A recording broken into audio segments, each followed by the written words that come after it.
Hi everyone, and welcome to How Good's Footy in Asia, AFL Asia's official podcast. I'm your co-host Matty Gale in Osaka, Japan, and we're up to episode 25. It gives me great pleasure to introduce the newest inductee in the Thailand Tigers life membership, and he is the number 18 of the Thailand Tigers official life members, Mr. Rutkermanis. Welcome, Ruddy. Hi. Sawasdee krap, Matt. Hi, Billy. Hi, everyone. Good. Great to catch up with you, mate. And we know that you got your life membership a week ago, Saturday, not this Saturday just gone, but the week before. So we thought it would be an opportune time to take a walk down memory lane, to thank some of those wonderful people you've had experiences with over your footy journey, but also to predict and preview the AFL season, which is under a month away. It'll actually kick off in 4 weeks tomorrow. So fantastic to have you on board. And we've got a few things that maybe we're going to uncover that not our everyday average AFL Asia family member might know about in regards to a junior burger floating around the ranks of the Thailand Tigers from your good self. I'm going to throw it over to Billy Bang Bang Krang. We're coming out of the cricket season, but I'm going to give you the new rock bill and come steaming in from the northern end. Yeah, not the what is it? The current Australian 11 style. We'll try and go the old school. Look after the coach. That's enough cricket. So, Root, it was incredible to see you get inducted to the Tigers Hall of Fame. Can you just tell us about your kind of feeling and your first response on the night when it happened? For those of us that weren't there. Cheers, Billy. Actually, on that day, just like before I went to Bangkok, just like I feel something like J Mac and even Samuel just like try to say that, all right, stay down, don't just like after the game straight to airport, just like go to a pub with us. I feel like there should be something, but Something's up. I can't believe that what happened. And then when I went to O'Shea, JB O'Brien, and then I found someone like Blade,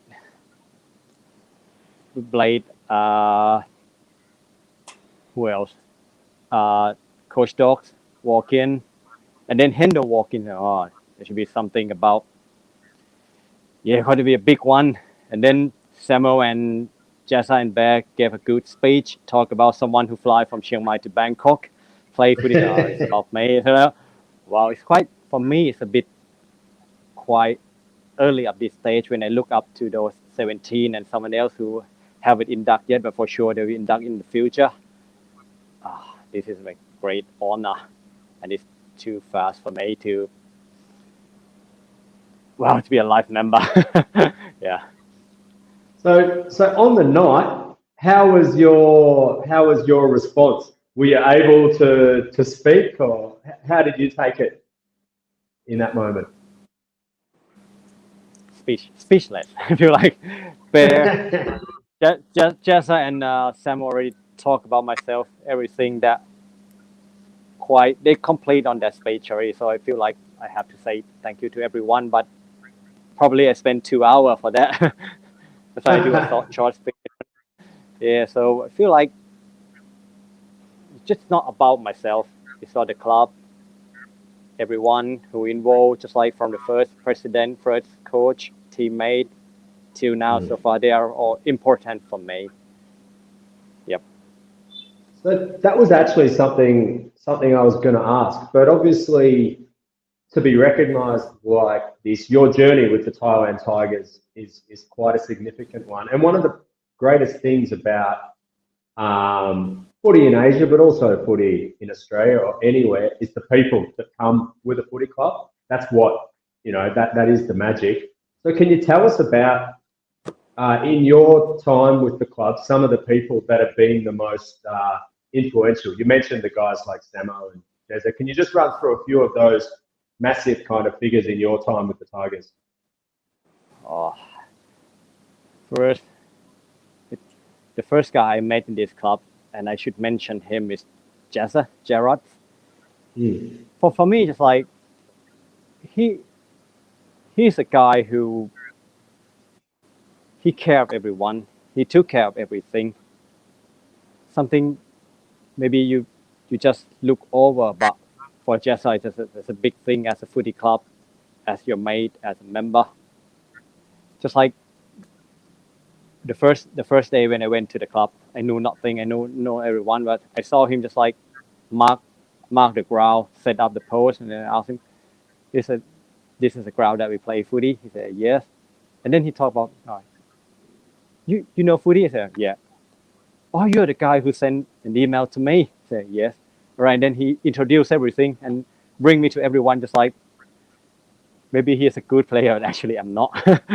So something like that, as a guy who just like take care of a person around the club, just like, wow, massive. Samuel just like, he's look funny, but actually he care of the club, just like do everything that he can, just like put people together. Another one, just like I work with Yoda, Blade, and just as president and Welby. Just how they organize the club, how we run this club, the goal of this season, something like that. Just like they tell me how organized in the past. Just like my background history, just I play soccer, right, for the whole 30 years before I met footy club. I feel like the thing is, you just play. You have to do nothing, just train, play, done, over, take the shoes back home. But in footy club, just like prepare everything, ground, and then international tour. Who will do something, who will do this, who will do that. Just like, wow, impressive. Yep. A lot to come. Just like Blade and Coxie, or probably Blair. Just like, it's not just about about footy. Just like how you live your life. When I get married, I got advice from everyone who got married before myself. And a lot. Oh, sorry. Congratulations to Kun and Thai from Cambodia. They got married last weekend. Yeah, Congratulations for you, right? Yeah. Well picked up, Rudy. Well picked up. I was Yeah. going to say, so well done to Kun and Thai from the Cambodian Eagles and the Cambodian Apsaras. Tremendous to potentially have the first father, mother, son, daughter, Cambodian represented, be pretty huge for the region. Rudy, let's take a walk down memory lane. 70 international games for the Thailand Tigers. There's plenty of people out there that wouldn't even be aware that for you to have a home game in Bangkok, you travel 700 kilometres, which is a 1 hour flight from Chiang Mai to Bangkok. And then we've got 20 individual tours that we are aware of, which includes 7 Asian champs, 7 Anzac Day games, and 6 Indochina Cup. So there's at least 20 tours that you've been on, and I reckon I've been on 10, and I think I've been pretty blessed. But let's just talk about your first tour and what you thought about representing your country for the first time ever. First time I went to Kanchanaburi for ANZAC Cup. Actually, I had nothing in my head, just like because I played just 5 or 6 games of domestic. I knew nothing about international footy. And then I think remember that year, like China Red came to Kanchanaburi as well, and then oh wow, this is not just football for fun. It's about represent your country. The POW, a tour with a mate, and then I feel amazing with what happened in that day. I just talk about day, and they didn't talk about the night time, right? Yeah. So I spent just like 4 or 5 minutes on ground, but I carry a lot of stuff. Just like when I walk down to the ground, I feel like I can't do anything wrong to make teammate down. Carry a lot of stuff, just like, and then the footy flow about above my head. And then I hear Mark Robson said, "Rudy, down, don't let him." Then wake up call, like, right, just focus on footy, leave everything. Yeah, a lot of stuff on that day, and but first I seriously I have no idea. And then I knew we have a club song after the game that we sang together. So it's quite professional for me. Yeah. I was just going to say, for every young Australian, it's a dream to put on the baggy cap and represent the Australian cricket team, or in this day and age, go to the Winter Olympics and represent Australia over in Beijing, or the Summer Olympics, or in your chosen field of sport. To play for your actual country must have been a huge thrill. I just want to tap into your 7 Anzac Day clashes, your 7 Asian champs, and your 6 Indochina Cups. And I just want you to take a walk down memory lane and just let us know what has been your favourite Asian champs. I know the Anzac Day tour is something separate, and that's a huge, thing in itself. Camaraderie, team spirit, a lot of things, and the history in your own backyard to do with the war at that time. But let's just talk about Asian champs and Indochina Cups. What's been your favourite Asian champs? Just let us know the year, the host, and the reasons why for Asian champs and Indochina Cups, your favourite one of each. Right. Talk about the separate to Indochina and Asian champs. Talk about champ. The first champ and the Angeles City one probably are the most impressive for me. Just like the first one is the first one. I never know about Asian champ at all. It's like, wow, on that day, I show up in Patna in Bangkok. I saw the number of players supported. No, it's not a normal day. It's a big one for AFL Asia. Everyone just like ready to go, and then wow, the feeling is like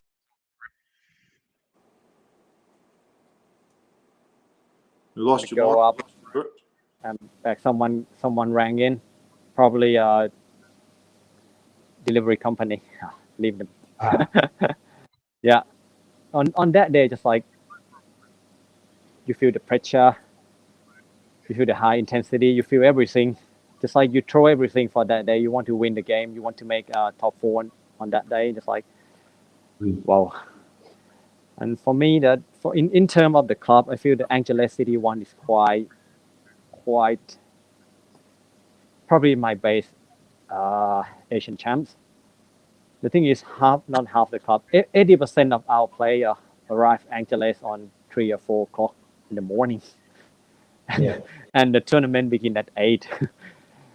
And that day we lost Jesus in the first game, and then Brownlow, Joe Carr just like one eye just popped up like a lemon, and we almost make top 4. Congratulations to Vietnam, they made it, and we play hard. We keep everything. You have to see on that day, just like Doc coach us, just like he make his player proud, and his player gave everything for him. We missed just a bit last goal. We have a boundary gate, so we keep all my heart on that day. So in terms of club and in terms of team, Angeles probably the best Asian champ for us. Yeah. Just before you start on ICC, I've only been to one, but for me, there's a real kindred spirit. There's a real camaraderie amongst the ranks. Even though you're fighting it out for the Indochina Cup, you're all in that similar demographic. You're all in the same area geographically, but demographically, there's very similar expats, and there's a lot of history that sort of gets shared amongst those countries as well. But I guess there's a camaraderie. You know, you're one of the key pioneers and the pillars that set up the Indochina Bulldogs. But to play at an Indochina Cup, I just feel there's a different feel about it. There's a real sense of family and community amongst the 5 teams as well. What's your favourite one been? And can you comment on that particular quote I just gave you? The first one in Pattaya as the Indochina Bulldogs with I think Andrew Embley coach us. I feel everyone got the debut game for Indochina Bulldogs. It's like quite huge. They don't care, just like your opponent going to be a big rooster. Who else? Who just like 6 foot tall, 100K. They gain tackle. They just like they fought in the air, on the ground. It's like, wow. And we feel connect, just like, right. We play in different game style. Because it depend on each club that how they play domestic and in the international game. But then when we talk about the goal of that game, just like every single goal is our win, is our 4 point. And then we go on, just like we try to call each other, just like even we don't even know each other name. So maybe that's the connection about Indochina boys. It's again on that day, right? Yeah. Sorry, What's it, mate? Now, Rook, I noticed that you after the announcement, maybe a day or two later, you actually posted a credit to your mum in regards to this whole thing. Can you tell me firstly how significant she has been to your journey, mostly in football, but you can go outside of football a little bit. Yep. And then perhaps a little bit of insight into some of her kind of concerns with your odd choice in sport for a young Thai man. Lot of story about myself, my mom, and footy. Actually, without her, I can't even attend the club. With the club, I can't play. I can't fly to Bangkok. Back to 2009 when I decided to came back here. Just like I have agreement.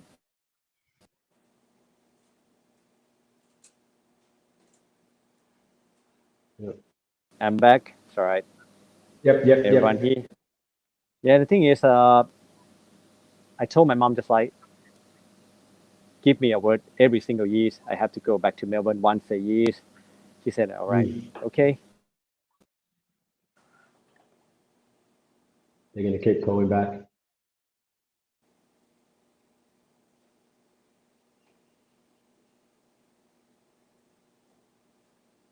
Hang on, Rook. You still need to hang up on the call.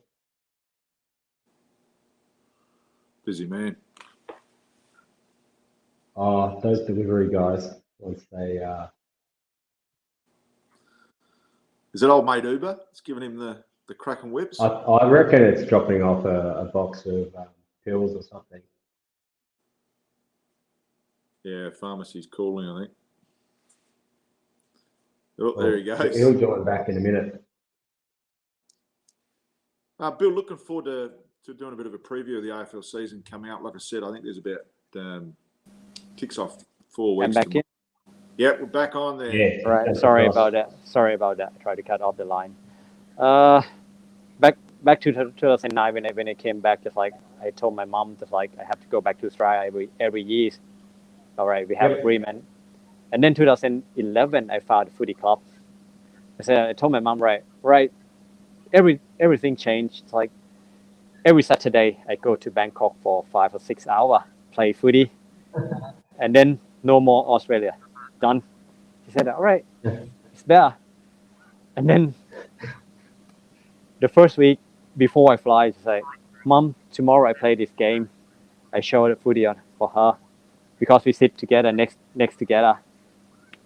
She saw his first tackle. Sure you're going to play that one? Yes. They tackle like that. Probably, but I'm not sure because I'm not sure it's a major or it's professional, so I'm not sure. So, right, you go. And then when I came back, just like she saw something when I walk. You get hurt? No, I'm fine. And then 4 o'clock in the afternoon on Sunday afternoon, said, you don't go to stadium? You didn't do a lap here? No. Why? You get hurt? No. I just feel tired. I told her a lie. It's week in, week out until she knew that it's a hard sport. You want to quit? No, I don't want to quit at all. I love it. I love this club. I want to play with them. Go on. And then every time I flew to Bangkok, just like, that at that time, she just 66, 67. She can't carry stuff like that. It's my duty. So, right. Keep going. You feel relaxed. you happy with them, just go. Yeah, and then I have a 5 and 6 good years with mom taking care of my back. And then 16, I lost her. Just like, wow, it's a big one, not in terms of footy, but in terms of everything. Because mom just like, when I walk off the line, she pushed me back to the line. She a tough girl, just like she gave us everything, but let us realize that you take that, what will happen. Think about yourself. Yeah. I think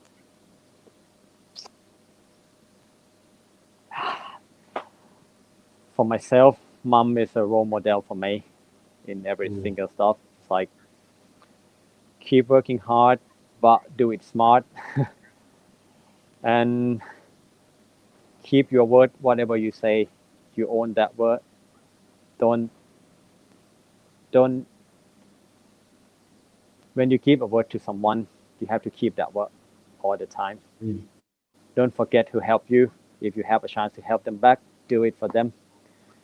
She's just not say that she did it when she was here. There's two stories that quite, I spend my life like that. Once she said that before she opened this pharmacy, our family business. There's a one salesman who support her, just like give her maybe 6 month credit.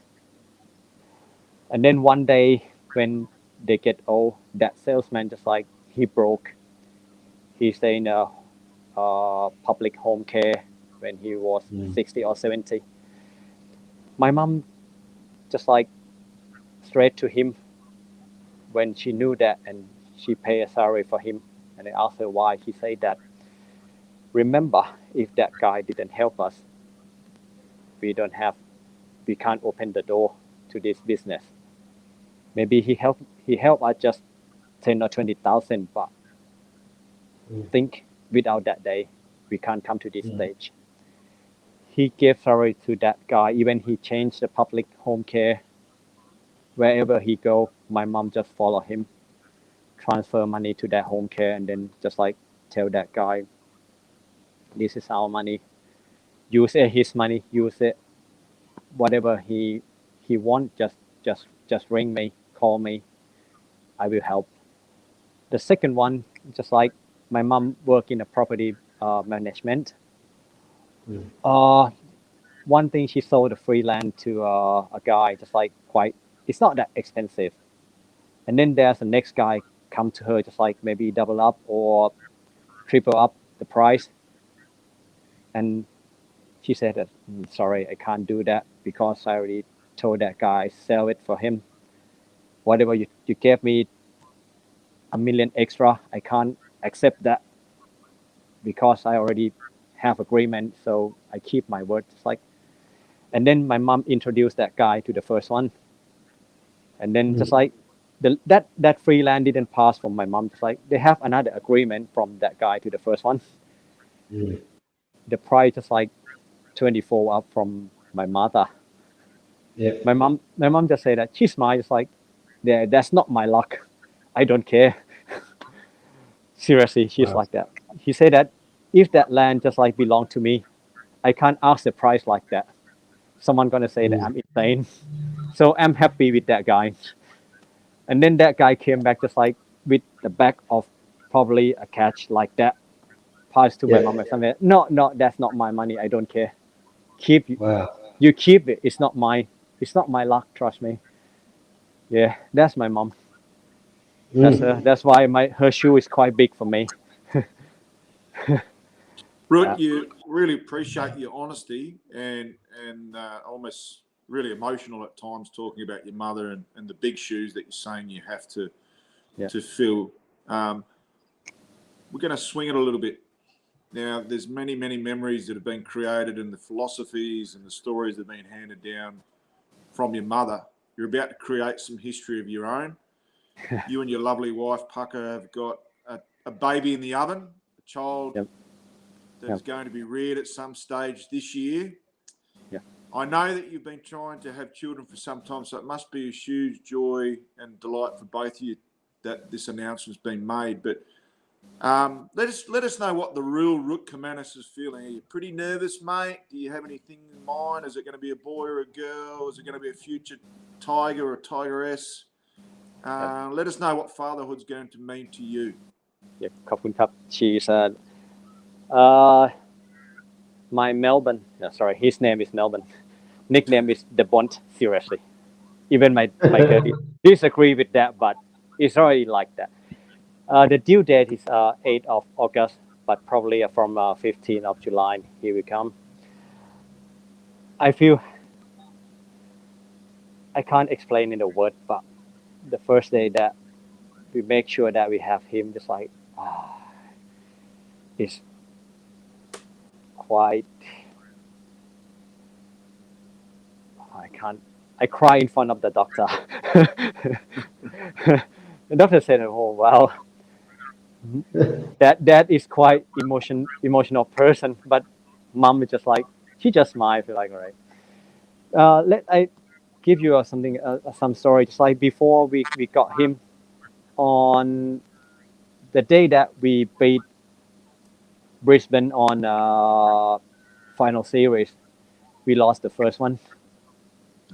We did the IVF just like 3 times. The second time we got a baby for 10 days and then he or she gone. That's why if you follow my Facebook, I didn't post about the game that we beat Brisbane. That one quite haunted us. We feel like the third time that we did an IVF, just like we had just one embryo left to go. And seriously, on that day, just like we went to myself and my wife went to Pattaya together to saw my sister, and then we went back to Bangkok.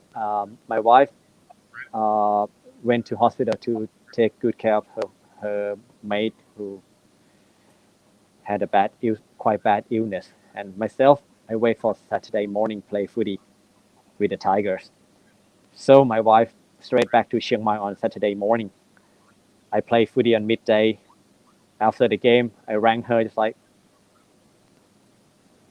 my game is over. I don't get hurt, all right? No worries. I straight to airport and then right. Anything else? She said that. Seriously, you didn't ask me about our kids. I just went to the clinic. Said, oh, seriously, I forget. She's a bit upset with that. She's like, you are the one who want to have a baby badly, but you didn't ask me about doctors. Yeah, I'm sorry. I haven't played footy with them for half a year, so I forget everything. I came back on that night, just like, all right, and say sorry to her about 100 times. And then, yeah, next 2 weeks, we do the first blood taste. And then, yeah, the hormone level go up quite high. I feel like, all right. But we don't want to tell anyone because we lost for the first time, right? And then next 3 days, the hormone level still double up. I quite sure that this is this time, but I keep it quiet until we did an ultrasound for the first day and feel like, oh, right. After that day, after we celebrate like hell at night, it's like, right now I'm concerned about I will be a good dad or not. Will be a good parent, be good enough for them or for him or not. It's like, what should I do? What I shouldn't do? Because mostly I always talk about our baby with Blade, Brendan, and his wife Pina or Coxie. It's like we think about Westerner, not Thai style, how to take care of them. Just like Blade always say, mom is mom, dad is a mate. So then I try to talk with my girl. It's like, what is mate mean for you? Right? Don't order him to play footy. That's what you have to do in the future. I said, no, I won't force him to play, but I will introduce him about footy. Don't order him to play. Just like give him a road to choose. Like, yeah, I will do it, but he watch footy with me. No, that mean that you force him. That's not a mate. That's a law and order. Don't do that. Yeah. Right now we focus on uh, how to give him a bird like 100% health, good health condition, because Yeah. whatever happened, I won't stay with him forever. So one, give him a good health. Two, give him a good experience to live his life in this planet. Yeah, that's all we think about right now. And surely he'll play football. That's his choice. Just make sure he makes the right choice. Fantastic stuff, and I'm sure all the direction that you've taken from your mum and with the family strength will rub off, and everything will go great. I want to jump back to footy for a minute. You mentioned playing again after 6 months, and obviously throughout Asia and across the world, we're all sort of finding our feet again. How's footy going in Thailand, and how's 22 looking? The thing is, we already played. Yeah. There he is. Hang on. I'm back, right? There he is. Yep. You see me? I'm here. We already played two domestic 2 weeks in a row, and then on next month we have 2 games ahead, and let you know that 19th of March probably will be an quite important date for the Tigers. We will play Gary Cup, tribute to Gary Simon, who just passed away last week. He's a good supporter, sponsor.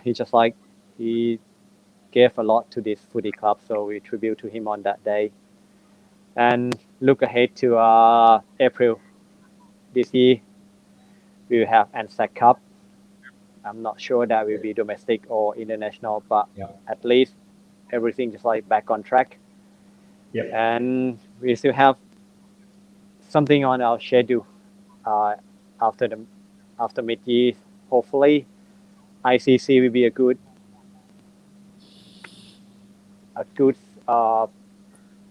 tournament, just to bring everyone reconnect. Hopefully this year. All right, no problem. Yep. How's other club? You hear something? We're training for the first time this year, this Saturday. We've just had the New Year's double up, so we have the kind of 1st of January and then the Lunar New Year, which is Tet here. So this is our kind of patch of the year where we let everything sit. So back to training this weekend. Same sort of stuff. Getting the domestic series back up and going, which we got through in the second half of last year, and then looking forward to hopefully being able to, probably the first steps seem like getting to Thailand, getting to Cambodia, just getting some games under the belt. Maybe Anzac Day, we don't know also.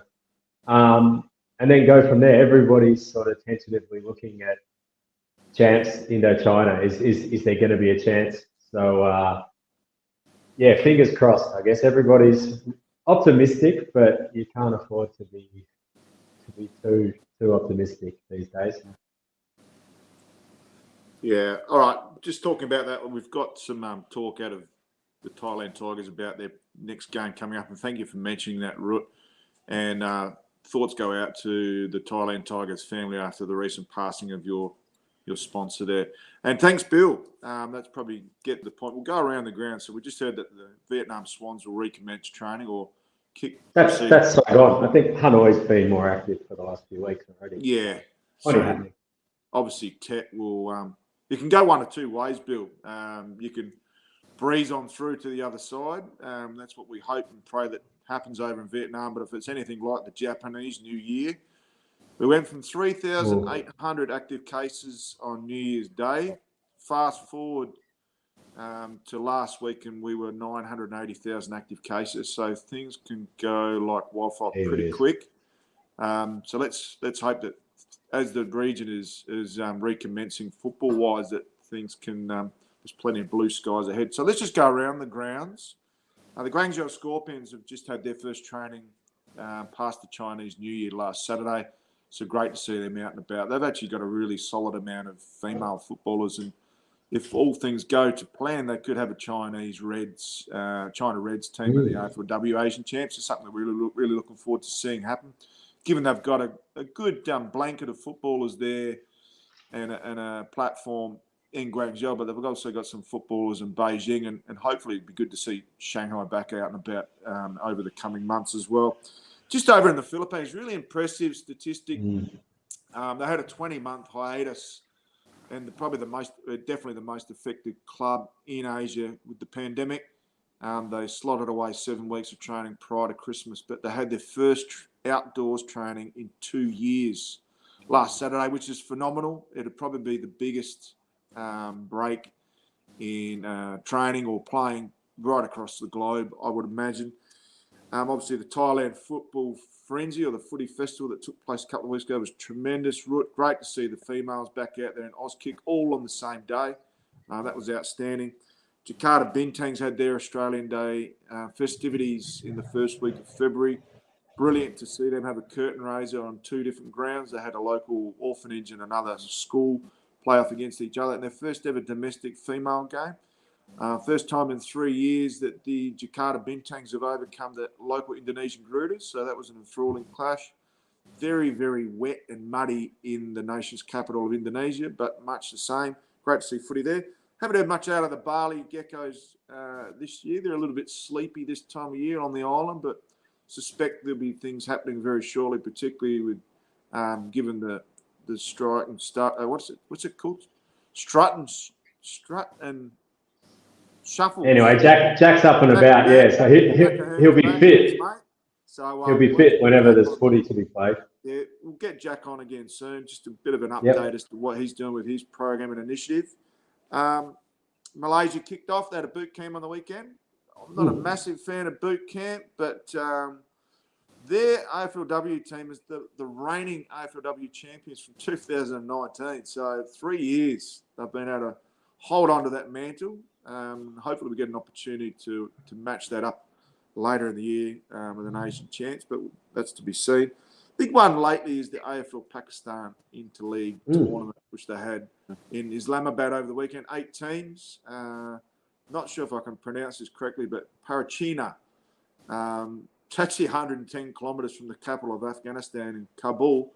They travelled 15 hours return trip just to attend the tournament, and they took it out.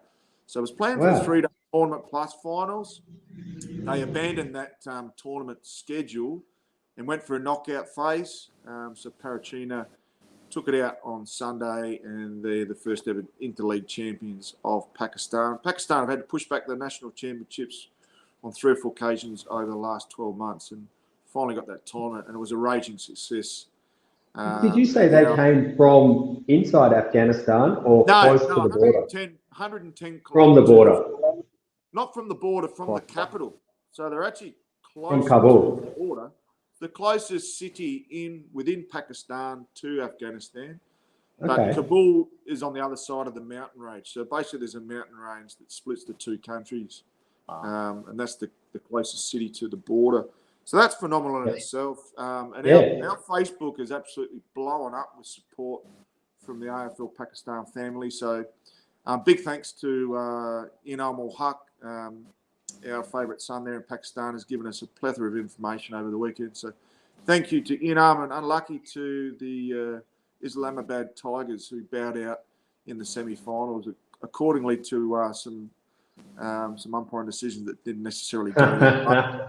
Always the case. Over in Cambodia, it's glitz and glamour. They had the wedding of the year between Kulin and Thai.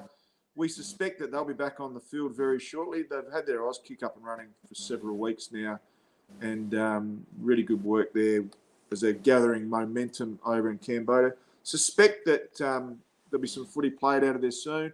Also, some news to come out of Hong Kong we expect shortly. They're normally sort of just ramping up. They'll start training very soon, and Singapore's probably one that we haven't heard much from. They've been clamped down quite a bit over the pandemic, with training numbers at 5 to a group. So let's hope that can branch out and they can actually get the full squad back together. But having said that, their female team is going absolute gangbusters. They came into the Asian Champs, I think, 3 weeks before the Champs started. And I'll tell you what, it's given them a magnificent platform to build their squad. And if they played the Asian Champs tomorrow, they'd probably go close to winning it, which is outstanding. As far as footy in Japan, who knows? We could be back training at the end of March. Looks like the current state of restrictions is going to continue for another 3 or 4 weeks. It was meant to be finished at the end of this month. So, we've got the 8 o'clock curfew. When the lights go out, old Corona mate comes out, and it's business as usual otherwise. But look, there's been plenty of footy, and we thank our proud sponsors and partners from Tribal Sport, X-Digital with Bill and the crew, and Xena Sport. We've got lots of promo out on their platforms at the moment for AFLW in particular, and their protective garments. It's been really, really fascinating watching their journey. And I tell you what, they've got a great person, whoever's doing their marketing. We'll have to get a hold of some of their promos soon and put it across our platforms. But let's head into season 22 in the AFL ranks. I'll head over to you. I just thought we could revisit this, Matty, on the this was it's still in the platform here. This is before the first week of finals, I think, Bill. This was our it's grand final week. Grand final, yeah. Grand final week. So anyway, I was pretty ambitious in let's look forward. Root was obviously going to go, his beloved Bulldogs, and Bill was hoping for a miracle. Talk about that margin you picked there, Bill, with 24 points. I went to an AFL grand final party.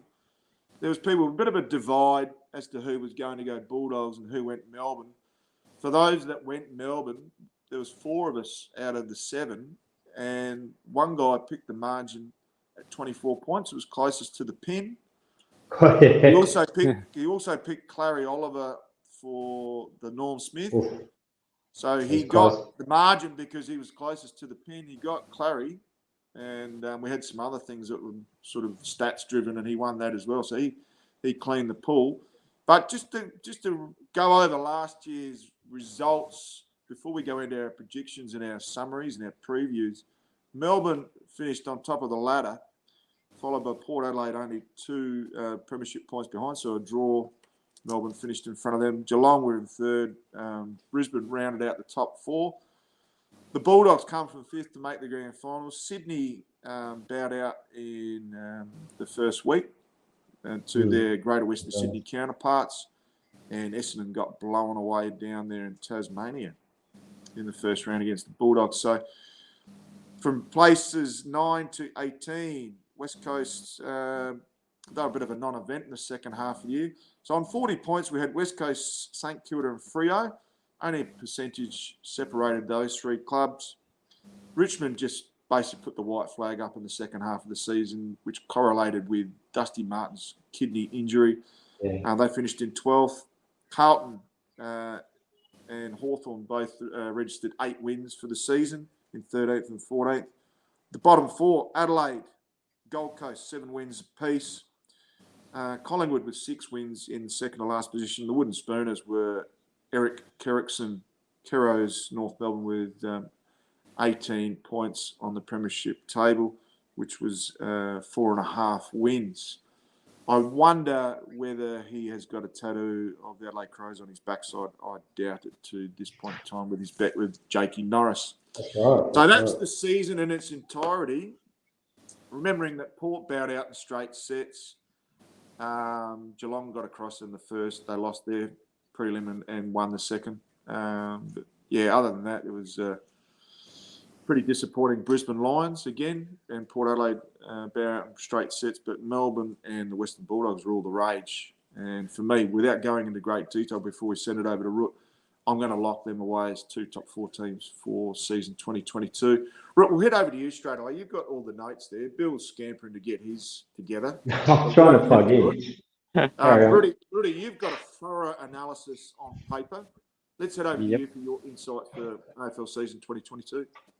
I think 2022 is like, it'd be huge, and I think top 4 will locked out by the Bulldogs, Melbourne, Brisbane and Port. I think these top 4 quite locked. But for top 8, for me, just like there's another 6 or 7 team probably. That 5 for 4. The Bombers, GWS, Richmond, Saints, and Swan. And Geelong always find their way. What do you say that they are too old? It's just like they still find a way for themselves. Yeah. And Hey, Rudy, West Coast.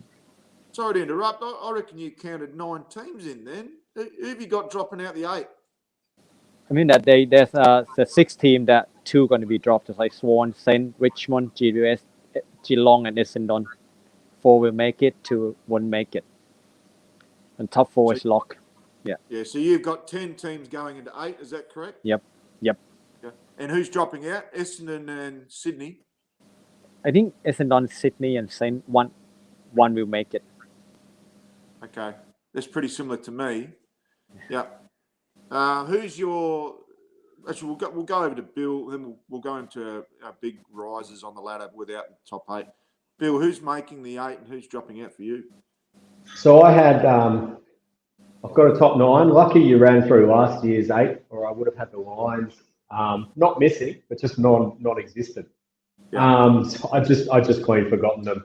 The 2 teams generally, I think 2 come in, 2 go out in a given year, and I think I've said the Bombers and the Blues. With Walsh missing the first month, perhaps a little bit could get between the ears of those Carlton fair weather players, and the defensive running might disappear again. So that could be the end of Carlton. Oh, who knows? But if I'm going to have to pick someone to drop out, now that I've put the lines in, so that means I'm saying the Cats stay in. I just think, especially as a home and away team, they just show up week in, week out. They have a massive home ground advantage. It gets them there. I've actually got the Tigers in because I thought that they were in last year. I hadn't actually that fall away. I remember watching the Brisbane game when Dusty did get hit. They were going to win that game. I think they maybe still did. He was 1 touch off my multi getting up, so I remember that well. And I think they ran on from that game with a bit of form and made the 8 if he didn't go down like that. He was just showing the right signs, right time of year for him. I think top 4, probably D's, Dogs, Port, Lions and Cats. So I'd say 5 thereabouts for the top 4. I think Tigers are there. Swans could be anything this year. They could be a real force, but obviously they've been struggling with the cap, dealing with the last year of Buddy. And their Bombers, Blues, I'm now saying, one of them to miss. I think the Bombers' midfield's incredible, but probably struggling at both ends of the field for Cattle. Bombers and Giants to miss. Sorry, knocked the Giants out too. So who have I? Talking about the Blues being out, they only finished 13th. My 2 in, right, go back. My 2 in was the Bombers and Blues, but that's discounting the fact that the Tigers missed last year. So I've actually got 3 in on my piece of paper here. And I'd clean forgotten the Lions. I've had the Giants as out.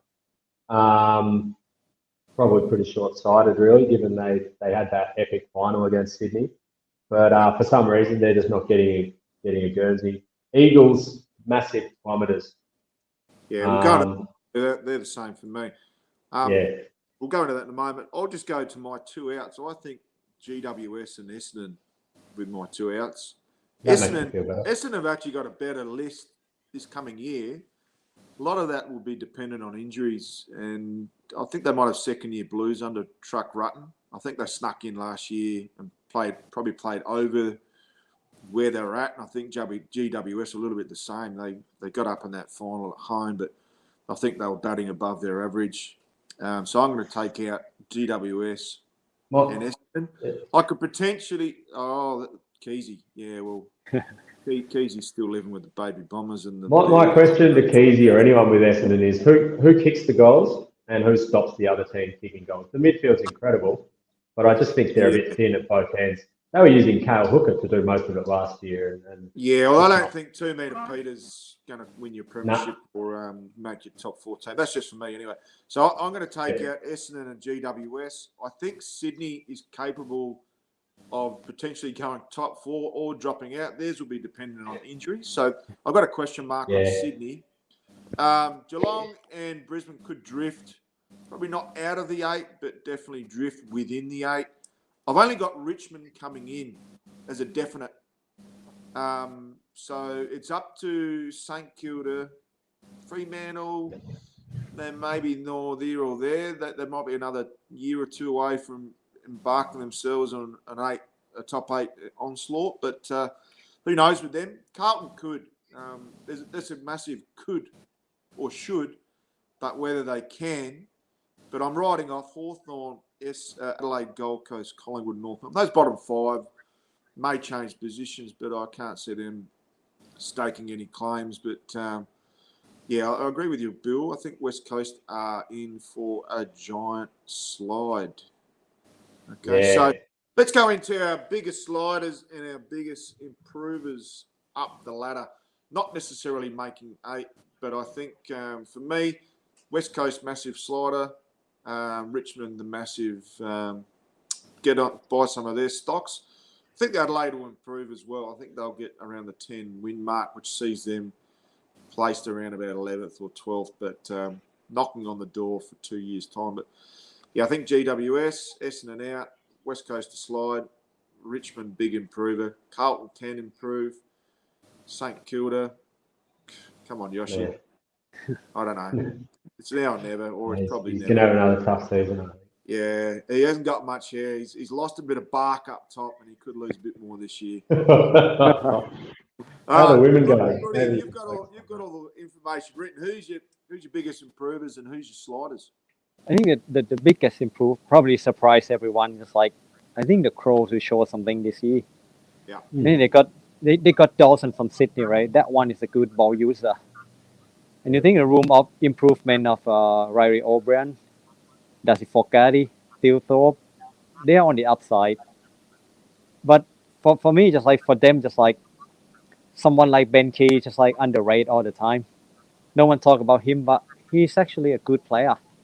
So Adelaide will improve that much, but maybe not knock the door for top 8, but in terms of football, in terms of they can be the top team, and then another week they can lose to a bottom 5 team. But in terms of football, they will improve a lot, and they will surprise everyone. Actually, I look at Carlton at first, but from what I hear, they still use Zach William in the midfield on the wing. I feel disagree with that. Just like look at that midfield right now. Just like you have Cripps, Walshy, Oren Patty-Dow, Kennedy, and anyone. You don't have someone that can break the line from the back line. Why don't you put Zach William back there? Let him run out with Saad. Probably that can beat any team. But if you keep playing someone in our position, I think Crow is over the Blue for me. Yeah, I like what you're calling about the Crows. Ben Keys was on the scrap heap 2 years ago. Got a rookie spot with the Crows, being top 5 best and first both years.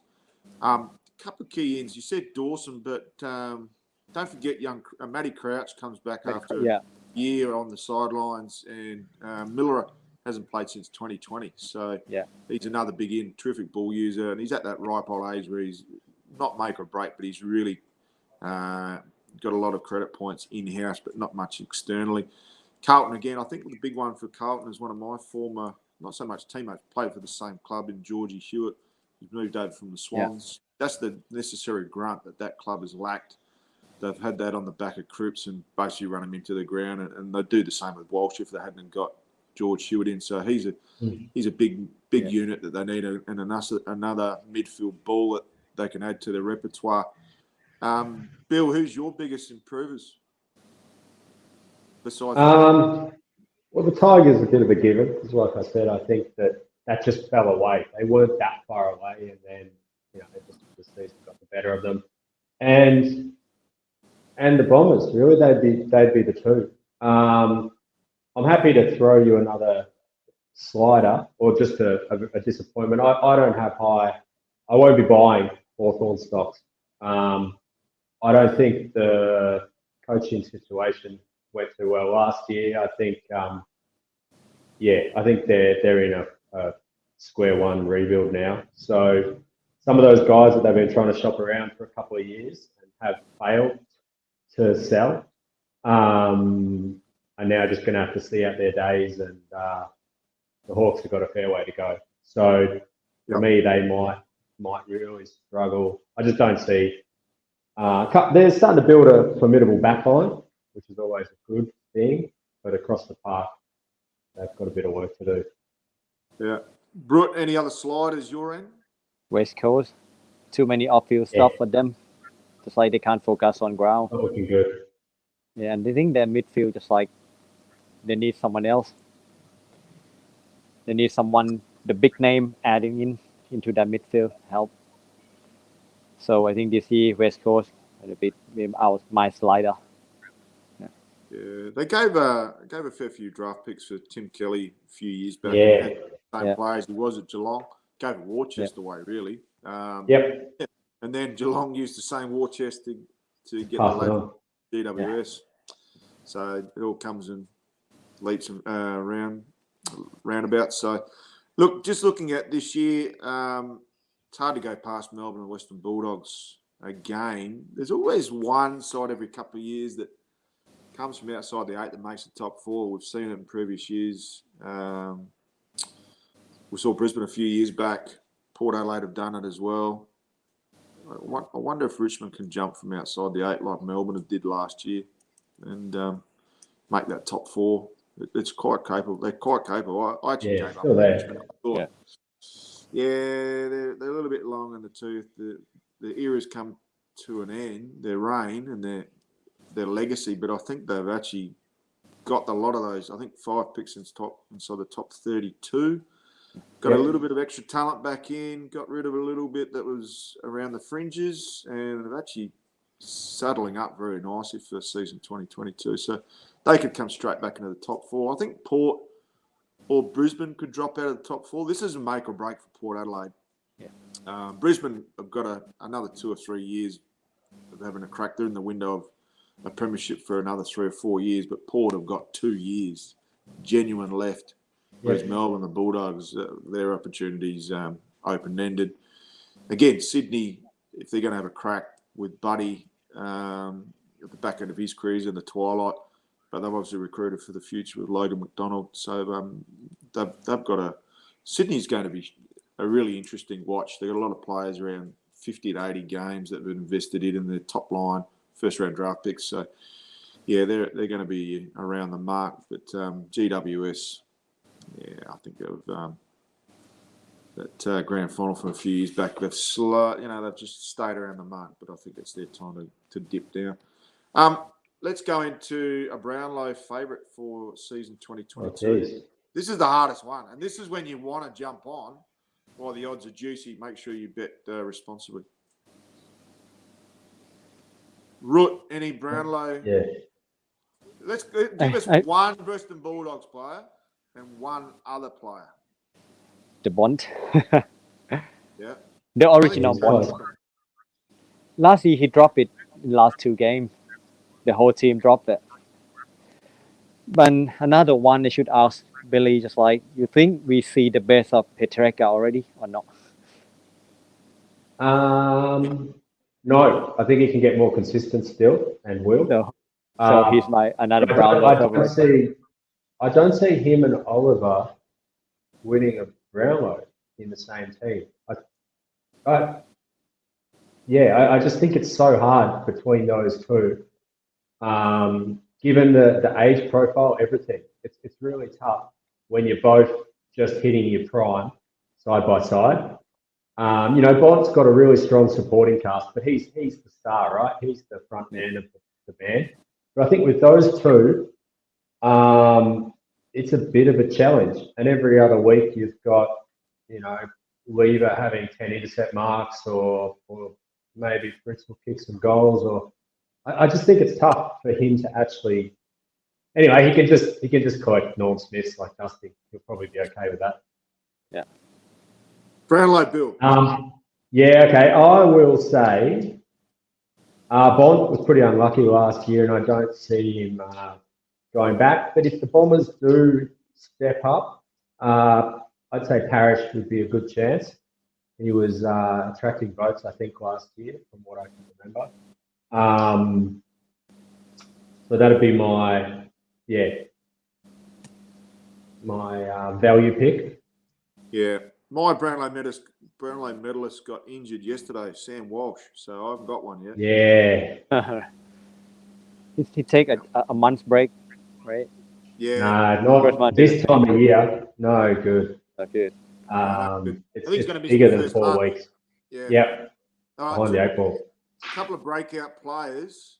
I'm going to go one to fulfil his potential, and then two that'll become A graders overnight. So Heaney will become the player. Yeah. Like Barker and Dusty have had they've had that forward craft, double in the midfield, but I think Heaney's going to put it all together. Frustrating player for a super coach, but I've got him locked in my team. Two players I think will take the competition by storm. One is one of Kero's lads, and that's Taron Thomas, just signed during the week. Regardless of whether he's going to get a signature on the contract, I've got him as a breakout player, and I've got Zach Butters from Port Adelaide. They're my breakout players for season 2022. Root, any breakout players for you? Peter Latham. He play next to Buddy. Yeah. He'll go to the next step. Like another one for me, just like Isaac Heaney. He spent more time in the midfield. This boy's a gun. Yeah.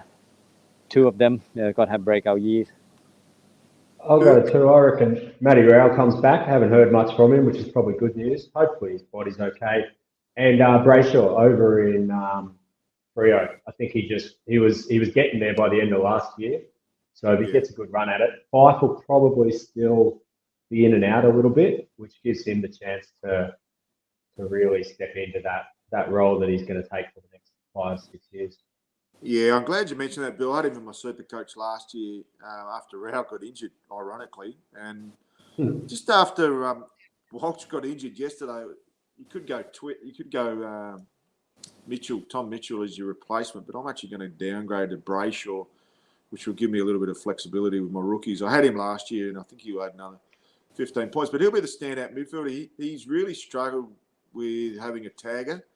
And that's part of your development as a midfielder in your third and fourth and fifth year, coping with a tagger and getting some assistance from your other midfield groups. So he's going to have the midfield by the horns, and I think Fife will start forward to centre and play only 5 or 7 minutes per quarter rather than being the midfield bull that's been built off the back of two Brownlows. So, yeah, I think it's Brayshaw's midfield, and particularly now the other lad's gone to Carlton.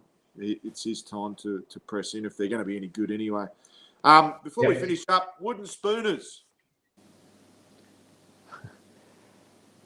Tough for me. My heart says Crows. Bill. Come on, Bill. No, they should be out of the league, but that's another story. Probably, I'd say the Eagles. No, Hawks. I said Hawks before, actually. Yeah, Hawks. Yeah. Root, any wooden spooners? Probably Gold Coast and say goodbye to Will Drew. Oh, yeah. Because they just lost Max or Ben King. Ben King. Yeah, that was tough. Yeah, Ben King gone for the whole season. There's no target up there. Yeah. Probably time to say goodbye with Drew. Yeah, it's a sad case of affairs, and if they cop some injuries to Rowell again and definitely Ben King, it could be good night Irene to the Gold Coast Suns. If you look at the bottom 4 or 5 teams or 6 teams, they generally cop a load of injuries during the season, and that's where you saw Richmond, a definite top 8 team, drop out of the 8. So you can see sides that get decimated by injuries earlier in the year really struggle to get any momentum when the season's up for grabs. But, yeah, we might leave it there, boys. It's been an entertaining hour and 4 minutes. Rutkermanis, you get the 3 votes. Bill and I will share the minors. But to all those people out there in the AFL Asia family, looking forward to reconnecting with you throughout the season. we've got a stack of guests that we're looking to get on board for our How Good's Footy in Asia podcast in the coming weeks. Before we finish up, I don't know if we've done this with you before, Rut, but we're going to give you the opportunity to give us your best How Good's Footy in Asia. Can you give us one to send us off, please? How good is footy in Asia? Oh, come on, give us something better than that, Rudy. Come on, Rut, you're a life member now. Number 18, life member. How good is footy in Asia? We'll leave it there. This is Matty Gale from Osaka, Japan. Billy Bang Bang Krang over there in Vietnam. And the most recent inductee as a life member of the Thailand Tigers, Rutkermanis. Thank you very much for joining us. Congratulations, Rut. Yeah, congratulations again, Rut. And we'll catch up with the AFL Asia family very soon on How Good's Footy in Asia. Thank you very much.